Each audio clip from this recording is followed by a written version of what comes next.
WBCB presents Pro Wrestling Weekly. Enough is enough, and it's time for a change! I can't believe I'm putting my voice to this. Call in with a question or comment at 215-949-3232 or 888-922-2149. Thank you for your irrelevant opinion. And now, here's your host of Pro Wrestling Weekly, Fearon. The first thing you need to do is to tell these people to shut up if you want to hear what I gotta say. I'm a broadcast journalist. I have a right to my opinion. Oh, son of a... I am the best on this microphone, in that ring, even at commentary. There's the sound of the bell. We are set to go. This is Pro Wrestling Weekly here on 1490 WBCB and online at WBCB1490.com. Fearon Derry here with you after a week of preemption and a litany of things to get into. Gosh, I take off for a week and look at all the different things that happen. The WWE Live in Madison Square Garden event, of course, from last Saturday night.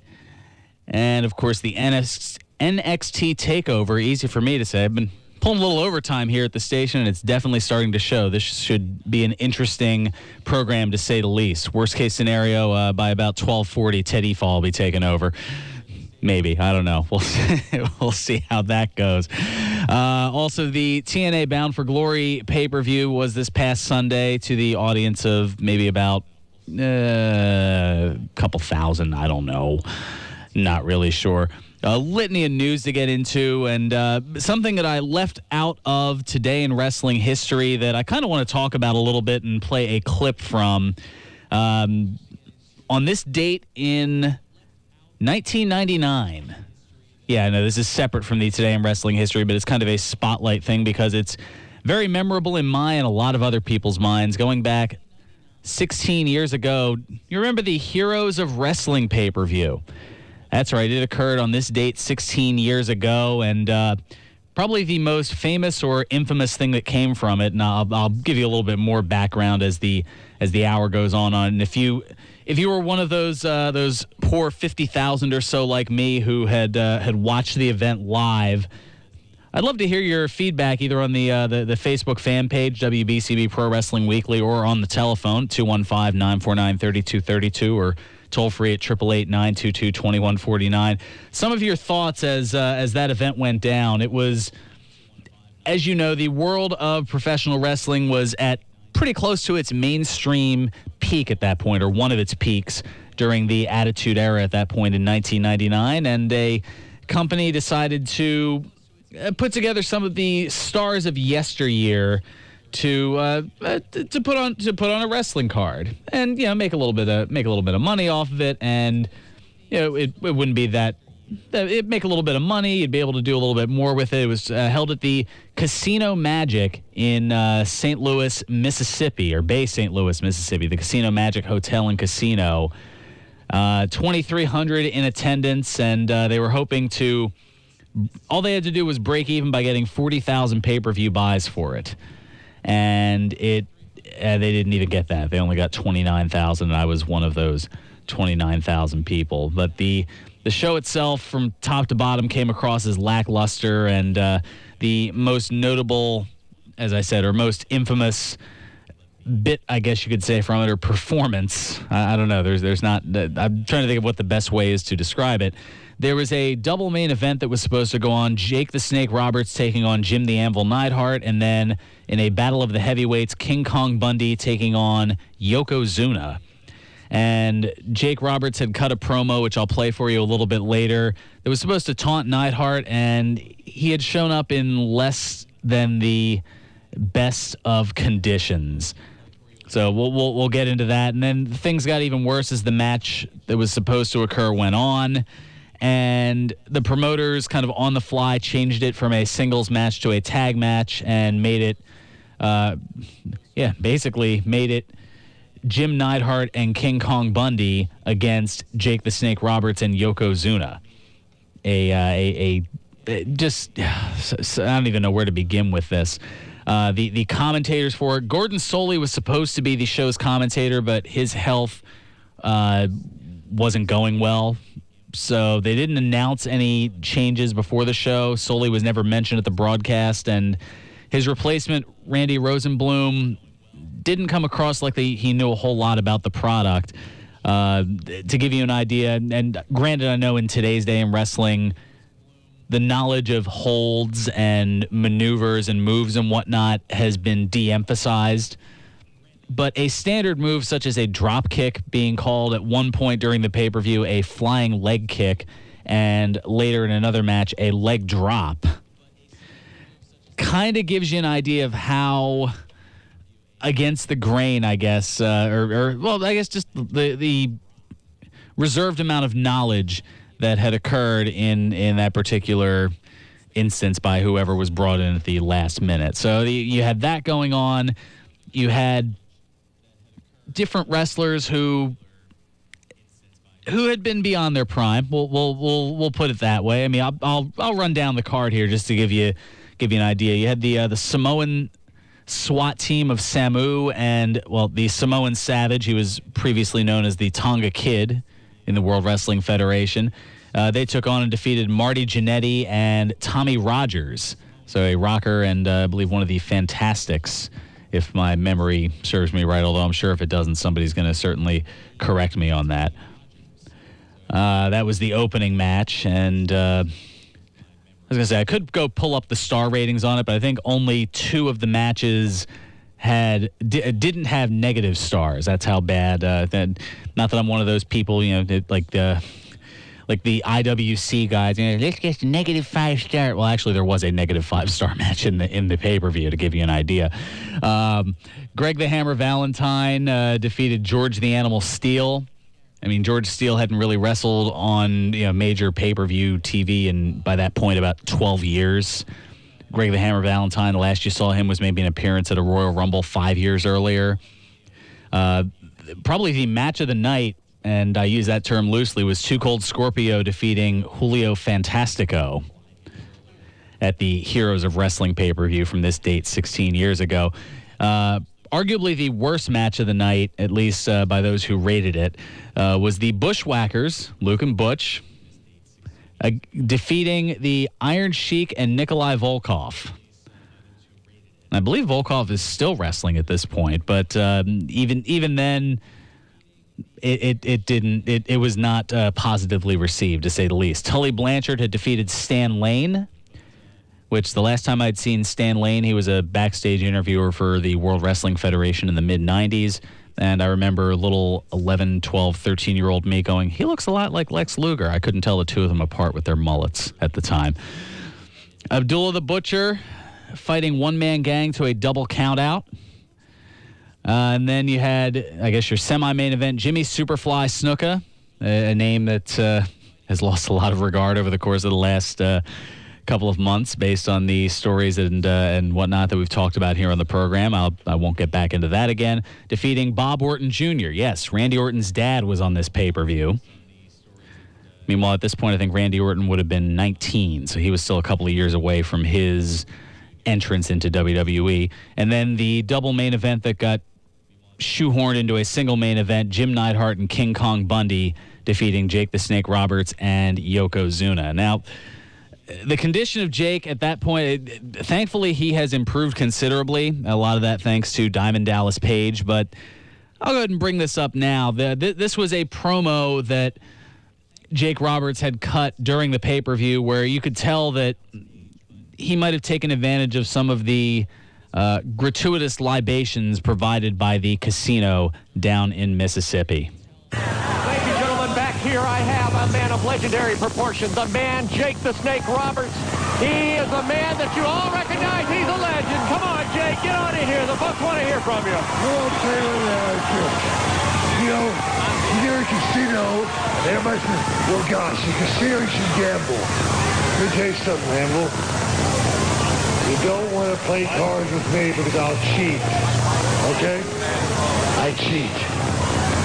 You want to play 21? I got 22. You don't play blackjack? You got 2 of those too.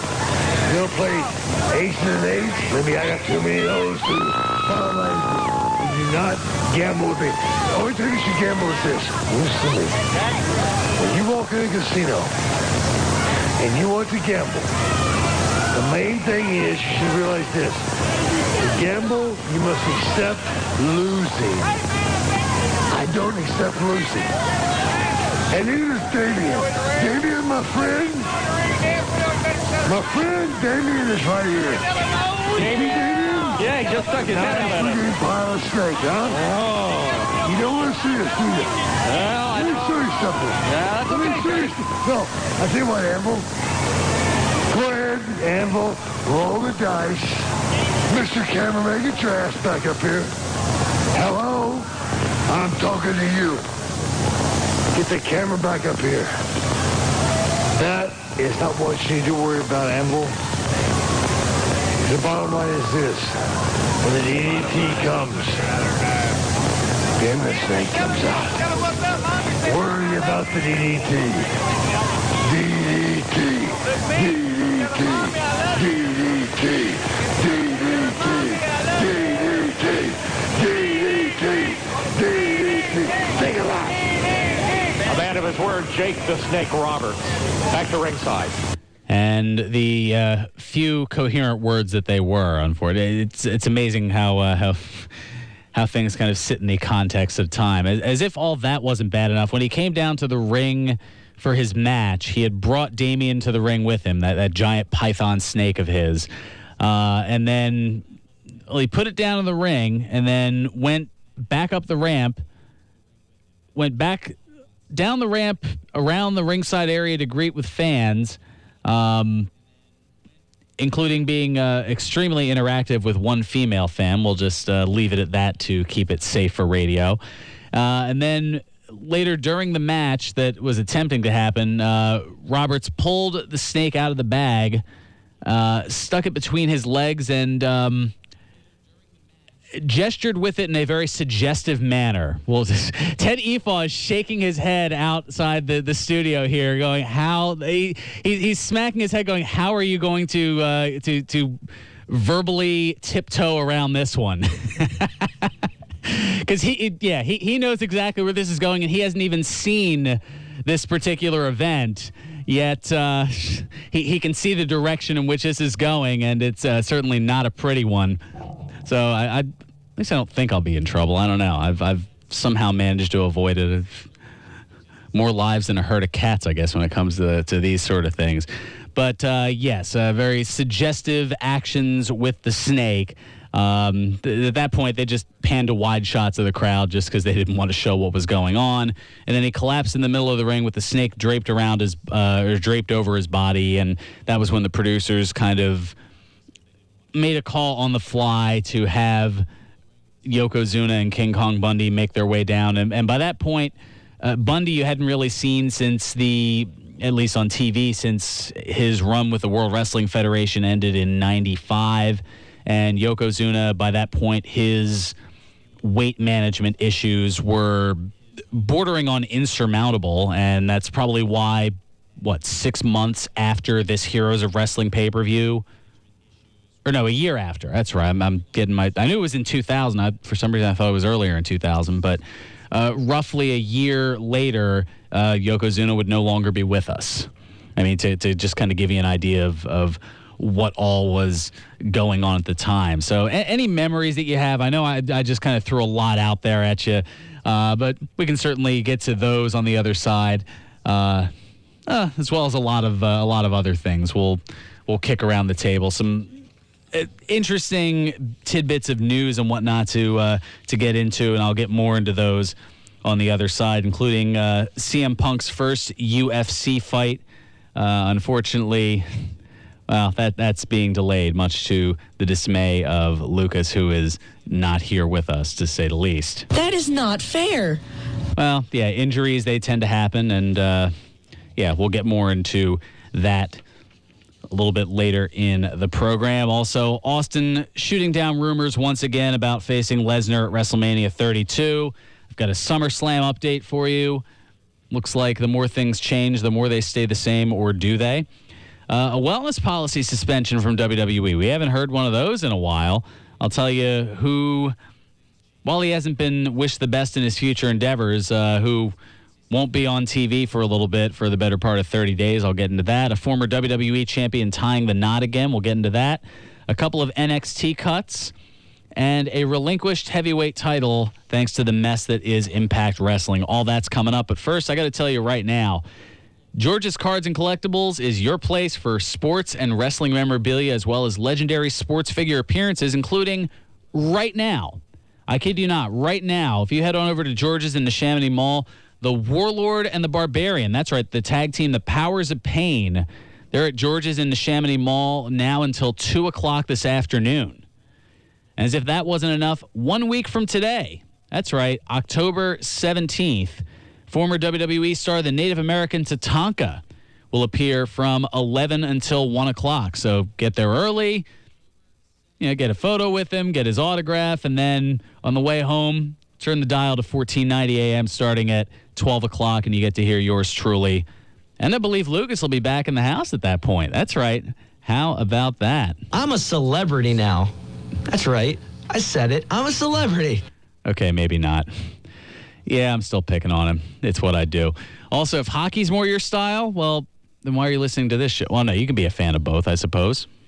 In which case, the only common denominator would be that wrestler, the Goon, from back in, I guess it was 94. Somewhere in there. Anyway, Flyers backup goalie Michael Newvirth will make his first public appearance on Friday, October 23rd from 7 to 8 p.m. at the Neshaminy Mall Sports Cards and Collectibles Show. Don't forget to check out George's 3 locations for all your sports and wrestling memorabilia needs, including their original store at 7755 New Falls Road in Fairless Hills, on the lower level of the Oxford Valley Mall next to the Sears Court, and in the Neshaminy Mall in the AMC Theater Wing. For more info on upcoming signings, collectibles, and more, give George's a call at 215-943-2475 or go to georgescollectibles.com. And also an announcement that came earlier this week from George's.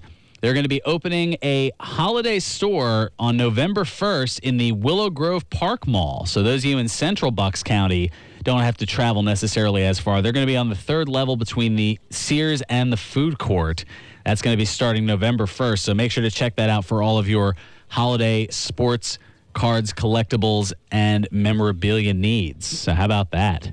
Anyway, we'll take care of a timeout here. Come back. Still a lot to do, a litany of news and whatnot. Time for your comments. We'll go to the Facebook feedback coming up on the other side as well. This is Pro Wrestling Weekly here on 1490 WBCB and online at WBCB1490.com.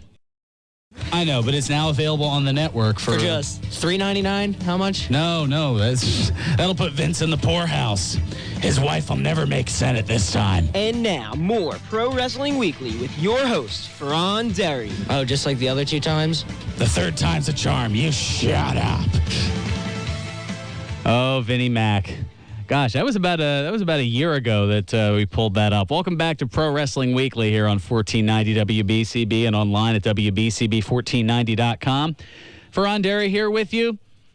Ted Efaw hanging out here with us as well. We might bring him in here. We'll see. It's always fun to get that outsider perspective, and you never know what direction things are going to go. That's certainly for sure. He was noting how I creatively described Jake Roberts' actions from the Heroes of Wrestling pay-per-view. Something we were shining a spotlight on as that occurred 16 years ago today, October 10th, 1999. So just kind of throwing that out there for the well, there's a lot of things to throw out as far as there's so much that's gone on over the course of the last couple of weeks. Let me get into We'll get into a little bit of it here, sure. Austin, I mentioned before the break, saying that he will not face Brock Lesnar at WrestleMania 32, which, I don't know, how is that news? Well, apparently there was an unnamed source that made it a report that it was apparently a go, that it was going to happen, and Austin took to Twitter to quell that. He addressed the long swirling rumor that he'll be returning to the ring, only this time there was an apparent report of his squared circle comeback. So Austin tweeting out quote, "You can take my name off the rumor mill as a Brock Lesnar opponent at WrestleMania 32. Bull reporting."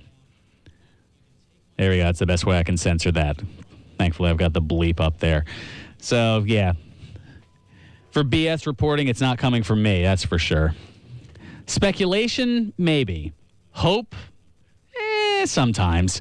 But reporting in that regard, no. I'm not going to say something is going to happen and have it not happen. Unless it's my prediction certain to go wrong, and then that usually, whatever I say, do the opposite. And apparently that extends over to football, as I found out last week. I should just pick against the Eagles every week, because then they'll win. Because it seems like when I pick the Eagles to win, it just doesn't happen. I'm 4 for 4 on that. The one time that I didn't pick the Eagles is when they won against the Jets. Go figure. Speaking of New York, SummerSlam sticking with the Big Apple. I don't know how I pulled that segue out. WWE and the Barclays Center have agreed to a multi-year deal to bring SummerSlam, Monday Night Raw, and NXT back to the Barclays Center in Brooklyn for August 2016 and 2017. So that's right. The streak that you saw of consecutive SummerSlams over across the country at the Staples Center in L.A., well, now the East Coast is getting some love again. Considering they sold out all 3 nights that they were there back in August with NXT TakeOver, SummerSlam, and Raw, and how frequently SummerSlam had been out west in Los Angeles prior to coming east, it isn't too surprising, apart from not announcing just 1, but 2 years in advance. No word yet on when tickets will be on sale, other than just in the near future. Oh, man. WWE issuing a wellness policy suspension to show that apparently the wellness policy is still in effect. WWE announced the 30-day suspension of Dylan Postal. Who's that? Well, you'd know him as Hornswoggle, the leprechaun-based character wrestler. What kind of performance enhancers he was taking, I'm not really sure of. They don't exactly divulge that, but the announcement was made back on the 28th of September, so it'll only be a short while before he's back to not being on WWE television. Yeah, there that is. Let's see. In other news here, good legal news for the Hulkster. That's right. A Pinellas County, Florida judge ruling last week that pieces of evidence related to the Hulk Hogan sex tape lawsuit will remain confidential. Apparently. Of the 17 items 17 items. What kind of evidence do you have? 17... Well, at least it wasn't 24 items in question. Then they'd be talking about the 24-inch pythons, I suppose. But no, the 17 items in question for this sex tape lawsuit, only 1 will be unsealed and a second will be pushed into a later discussion, according to USA Today. There is so much innuendo in this story, and I'm trying my best to leave it alone. Confidentiality is great and all, but if someone breaches that confidentiality and leaks information, as apparently was the case with Hogan's racial slur rant, the damage is still done, at least in the court of public opinion. Now, what that'll do in the court of law, and with apparently $100 million hanging in the balance, that's a completely different story. Oh, John from Northeast Philly chiming in on the Facebook fan page. He asking regarding the I think he meant the Lesnar-Austin match, but he put Lesnar-Taker. Who reported the Lesnar match at WrestleMania? Stephen A. Smith? Wow, little sports jab there. I see what you did there. And speaking of seeing what you did there, little wrestlers, big suspension was the other comment from John from Northeast Philly. I shouldn't go there, but apparently I did, or at least I read it out there. I could have just let it go, but no, I decided not to. Now, another thing that was posted on there, and Ross from the Minnesota Wrecking Crew put it up there. I don't know. Whenever there's a taping and there's spoilers, I hate letting them out, even though with the advent of the internet now, nothing or almost nothing is secret anymore. I did a combination of secret and sacred there. I don't know. Secret. I don't know. That's why I don't have any street cred or something like that. But yeah, if you want to go to the Facebook fan page to see the spoiler regarding the NXT tapings, you most certainly can. I'm not going to bring it up here just because I like surprises. Granted, I know about it, but I also know that a lot of people would prefer to be surprised. So I will say that there is some sort of spoiler, and do your best to try to avoid it on the interwebs as best you can. Easier said than done, I know. It's like the Essex tune from 1963, but yeah, do what you can with that. Meanwhile, you can put some money aside because coming up in a little less than a month, if you want to go to the suburban Dallas area for WrestleMania 32, your chance to purchase tickets will be going on there. WWE announcing this week that tickets to WrestleMania 32 in suburban Dallas, Texas will go on sale Friday, November 6th at 10 a.m. Eastern. Tickets for the April 3rd event will range in cost from $18 to $1,180. Even I don't know if I'd throw down that much. There will also be, as if that wasn't exorbitant enough, there will be a limited number of Gold Circle VIP packages available for, get this number, and yeah, make sure you don't pull a Fred Sanford here and say, oh, this is the big one, $2,360, which includes seating in the first 8 rows ringside, a Gold Circle VIP stadium entrance, and a commemorative WrestleMania 32 take-home folding chair. Which I don't know. If I'm flying from all the way out here in the suburban Philadelphia area down to Dallas, I don't know. Taking a folding chair with me, I mean, would they let that get through security to get to the plane, through the TSA and all that? I don't know how that would work. I don't know. That's probably why I never took advantage of those folding chairs. Although I think they may still have, and this is another reason to go check it out, that I'm pretty sure there's at least one commemorative folding chair from either a WrestleMania or other big WWE event past over at George's Cards and Collectibles. So there you go. If you don't want to necessarily fly to WrestleMania to get it, that may be another way to go ahead and do so. And as I mentioned earlier, in case you missed it, if you head down to the Neshaminy Mall between now and 2 o'clock, the Warlord and the Barbarian, the Powers of Pain, are over there. So you definitely want to go check them out.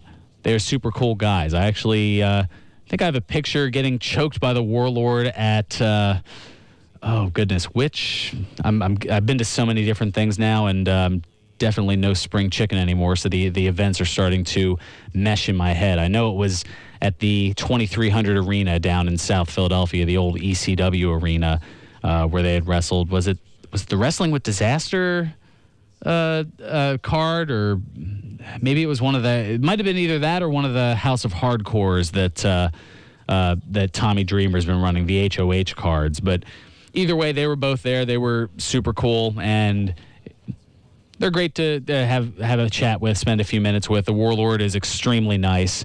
Actually, that's right. Yeah, the Warlord had a huge part in Wrestling with Disaster, so I believe that's what it was. It was about a year and a half ago, and I've certainly taken more than my fair share of shots to the head, including taking some bumps earlier this year in a wrestling ring, and it hurts, no question.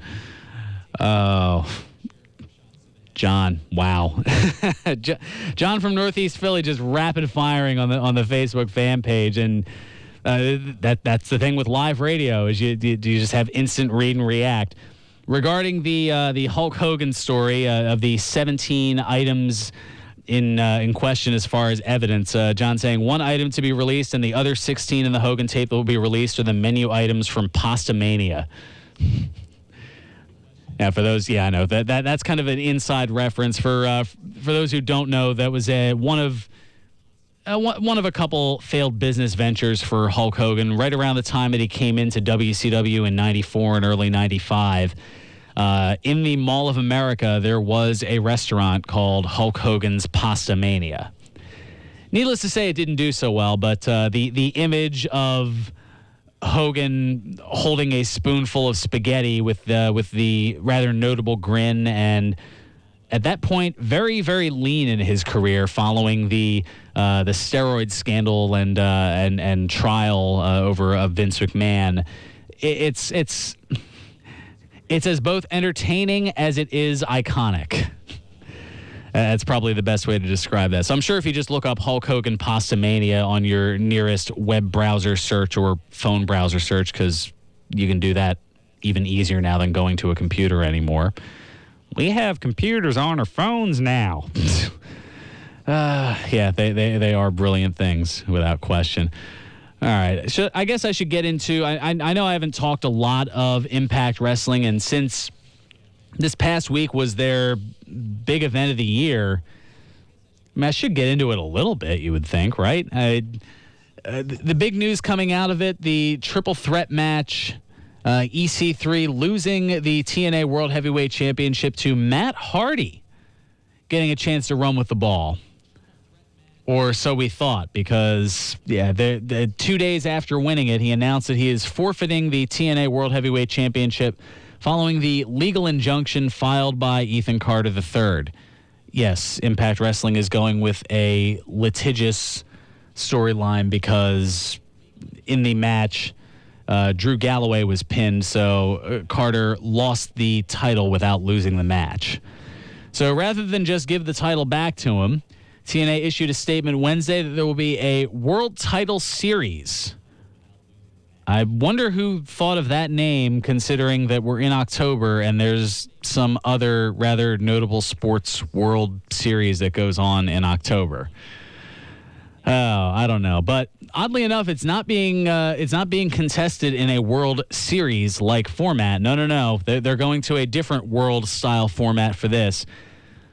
32 members of the Impact roster will be involved in this World Title Series, and they'll be having various round-robin matches where the winner gets 3 points, the loser gets 0 points, and if it ends in a draw, then each individual gets 1 point. Where does that sound familiar? Oh, that's right, the World Cup of soccer. That other football that the rest of the world calls it, or something like that. It's everybody outside of the United States. No pigskins here. Nothing like that. But 32 of the Impact roster will be part of the series. 16 of the participants have been announced, and interestingly enough, 4 of the participants are women. Yeah, Gail Kim, Brooke, Madison Rain, and Awesome Kong are part of the hunt to possibly be the next TNA World Heavyweight Champion. Haven't seen anything like this since it almost happened with China back in 99 and 2000. I mean, she got the Intercontinental title, and there were talks of possibilities of making her world champion, and I'm sure that now WWE is thanking their lucky stars that they didn't pull the trigger on that one. Otherwise, they might be... never mind, I'm not going to make that joke. That one might get me in trouble. That one just might. So before I tie any further knots around my neck here, let me talk about a former WWE champion who tied the knot again. That's right. Wedding bells were ringing for former world champion and current movie star Dave Bautista. You, of course, know him as, most notably as of the last year or so, as Drax the Destroyer from the hit Guardians in the Galaxy. Or Guardians of the Galaxy, what did I say? I pulled the whole Hell in a Cell, Hell in the Cell that Vince McMahon usually does. I got the two mixed up there. Get your prepositions straight, will you? Anyway, according to TMZ, Batista has wedded his longtime girlfriend, Sarah Jade, who is, get this, a professional competitive pole dancer. That is a legitimate thing. Ted Efaw is cracking up at the thought of this outside the studio. No, There is such a thing as professional, as competitive pole dancing. It's, I guess, kind of graded in a similar style to gymnastics or ice skating or something to that nature. But yes, pole dancing, it's not just for strippers anymore. Yeah, I say that, and actually a friend of mine does do work on a pole, which I guess is better than saying does pole work, because, I'm stopping here. The squared circle was well represented at the wedding as MVP, Chris Jericho, Finlay, and William Regal, among others, had attended. And there's a rather notable photo of that crew, including MVP telling everybody that they're number one in the picture. In the fashion that you would think. Yes, giving a one-handed Stone Cold salute. How about that? Oh, man. Competitive pole dancing. That's gonna be sticking with me for a little while, I think. One person who's not competing in pole dancing and not going to be competing inside the octagon for a little bit, CM Punk. Former WWE star CM Punk's first UFC fight has been pushed back due to a shoulder injury that he suffered in training. Duke Rufus, Punk's trainer, told ESPN, quote, "His progress has been good. He's got a great attitude and he's a hard worker. Our biggest thing is we want him to be 101% before we resume training. We don't have a hard date for his fight to force the issue, so making sure he's completely healthy is possible." He goes on to say the UFC will probably book him a fight 3 to 4 months in advance, a guy of his magnitude. We're probably looking at a fight in the next 6 to 10 months. The injury throws us back 1 month. We had a ballpark. We were looking at mid to late spring. Now we'll just have to see how he comes back from the injury, end quote. It would make sense to see Punk featured in UFC's 200th pay-per-view event. They're closing in on that pretty quickly. It would be July 9th, 2016, and it's going to emanate from the new 20,000-seat arena that is being built on the Las Vegas Strip. Man, I might even fly out to Vegas for that one. UFC 200 on the Vegas Strip. It's been quite a while since I've been there, too. Got to see if I can continue my luck at the tables at the Excalibur Hotel and Casino. Oh, that place practically paid for my trip. Yeah, no, I beginner's luck at the craps tables there, Ted. Yeah, that was the way that went for me. So of course I'll go out there now and I'll be hitching a ride back. Apparently, that's usually how those things go. Beginner's luck and then second timers misfortune. I'll be gambling right there with Jake the Snake, playing 21 and getting 22. That's pretty much what'll be happening. Wow. And a couple of NXT cuts that occurred. That's right. Devin Taylor and Cal Bishop have been released from their WWE developmental contracts, according to the new site ProWrestlingSheet.com, based out of the Los Angeles area. Both signed with WWE in 2013. Taylor working as a backstage interviewer and also had trained as a wrestler. And Bishop, meanwhile, a former NCAA wrestler who made his way to the square circle and competed a little bit on NXT. They've both been given their releases. Anyway, wow, it's already quarter of the top of the hour here. Where the heck does the time go? Well, I know one place where the time can certainly go swiftly, quickly, and very funly, for lack of a better term. That's, of course, at my favorite beer spot, the Broken Goblet Brewery, 1500 Grundy's Lane in Bristol. Broken Goblet Brewing, breaking your perspective on how you experience craft beer, because broken can be beautiful. That's a jam-packed weekend over at the Goblet, as today from 3 to 8 p.m. there's a fire pit crafting demonstration with Sandy Weber King. It's going to be held in the Broken Goblet parking lot. Plus, there'll be some fireside marshmallow roasting that'll go deliciously with the return of the Goblet's Carl the Great Russian Imperial Stout. Looking forward to that. And coming up tomorrow, October 11th, a special fundraiser at the Goblet called Pints for Pups. A portion of the day's proceeds will benefit It's a Rough Life Rescue, an all-breed dog rescue organization. Now, tomorrow you'll be able to meet the dogs available for adoption. There will be brewery tours, food available for purchase from the Dog and Bull restaurant. See what they did there. And, of course, the Philly-New Orleans football game will be airing on the big screen. That's all from 12 to 5 tomorrow. Open Wednesdays through Sundays. It's always a good time at the Broken Goblet Brewery, 1500 Grundy's Lane in Bristol, PA. Check them out on the web at brokengoblet.com. Broken Goblet Brewing, the semi-official brewery of Pro Wrestling Weekly. And we're 2 weeks away also. I didn't even... there was so much there, it's kind of hard to squeeze it all in, but we're a couple weeks away from their Hoppy Halloween Beer Fest as well. Tickets still available for that. I've got my ticket. Do you? Well, go to brokengoblet.com. What the heck are you waiting for? If nothing else, their All Goblets Have Spirits beer, which they're going to be re-releasing, is worth the price of admission. I've raved over it to the point where Lucas has yelled at me on the air, but since he's not here, I'm going to rave about it a little bit more. Their 10% Scotch ale brewed with maple syrup and gala apples. My mouth is watering at the thought of it. So I'm going to go wet my whistle with soda, because that or water is about all I can do at least for the moment. And we'll come back with more stuff, as Chuck Barris of the Gong Show fame has said on numerous occasions, right after this, here on Pro Wrestling Weekly on 1490 WBCB and online at WBCB1490.com. Pro Wrestling Weekly presents Today in Wrestling History, October 10. On this date in 2005, WWE Monday Night Raw aired live from Corpus Christi, Texas. In the main event, Carlito, Edge, and Kurt Angle defeated John Cena, Shawn Michaels, and The Big Show in a six-man tag team match. On this date in 2010, TNA held its Bound for Glory pay-per-view. In the main event, Jeff Hardy defeated Kurt Angle and Mr. Anderson in a no disqualification triple threat match to win the TNA World Heavyweight Championship. On this date in 2011, WWE Monday Night Raw aired live from Oklahoma City, Oklahoma.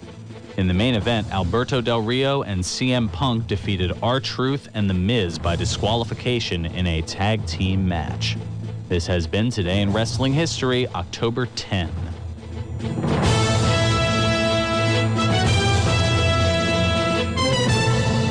Welcome back to Pro Wrestling Weekly here on 1490 WBCB and online at WBCB1490.com.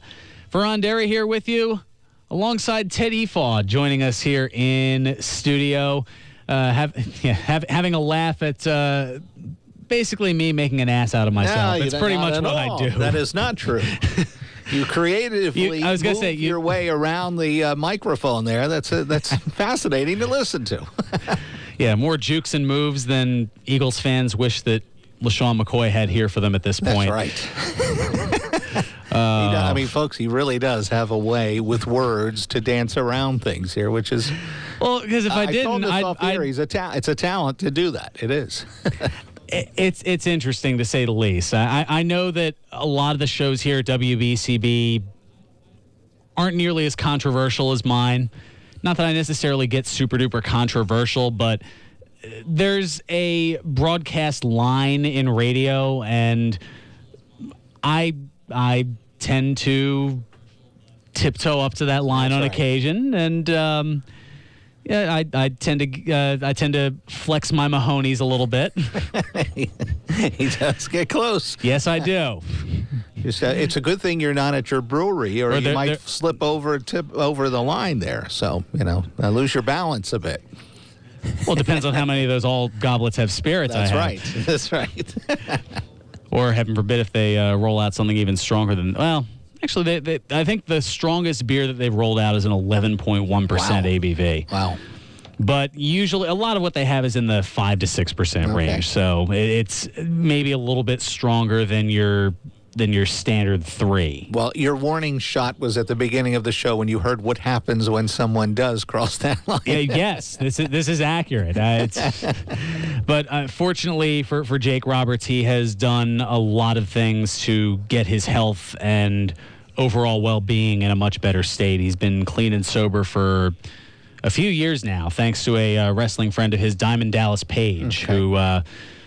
He's been, his career almost has been wrestling rehabilitation in a sense, in that he has a whole product line, DDP Yoga. Okay. And he's been using that along with a clean eating, healthy lifestyle type thing to rehabilitate not only Jake Roberts, but another wrestler, Scott Hall, who had his primarily alcohol demons throughout his career. Actually, at one point a few years ago, ESPN did an E60 piece on him on how far his career had fallen, to the point where they had shown him completely plastered, staggering through a curtain at a wrestling show that maybe had about 300 people in somewhere in the Massachusetts area, I think it was. And he was in no condition to get anywhere near a microphone, but the promoter saw dollar signs. Sure. Who cares what condition Scott Hall's in? Advertise him, take the people's money, and let him stagger out there. You've seen that in various forms of entertainment over the years anyway. It is not just professional wrestling. That's right. Numerous forms of entertainment will do that. where somebody not in condition to perform goes out and performs anyway, to a lackluster reaction. That's right. For a litany of reasons. I was going to use one example, and then I'd know that a certain friend of mine in a certain penthouse might give me a little bit of hell if I do. So I'm not going to mention that bullet. I'm going to dodge that bullet and not mention that person who looks an awful lot like the Honky Tonk Man. Oh. You couldn't help yourself. Yeah, there goes my invite to the Christmas show. That's right. And I thought I was going to get the chance to tag along, but that's it now. Well, thanks a lot, pal. No, that was a completely different circumstance, though. So that's why I'm not using that as an example, and at least not in a direct form. Right, there you go. So there we go. Hopefully, I've redeemed myself. Yes, I don't know. I'm sure I'll get a message from Ron one way or the other. Well, it's the one thing, as you mentioned, you also alluded to earlier in your show, that with internet and everything else, there's no way of really avoiding totally something that doesn't go well. It doesn't go well, exactly. Where somehow it'll show up.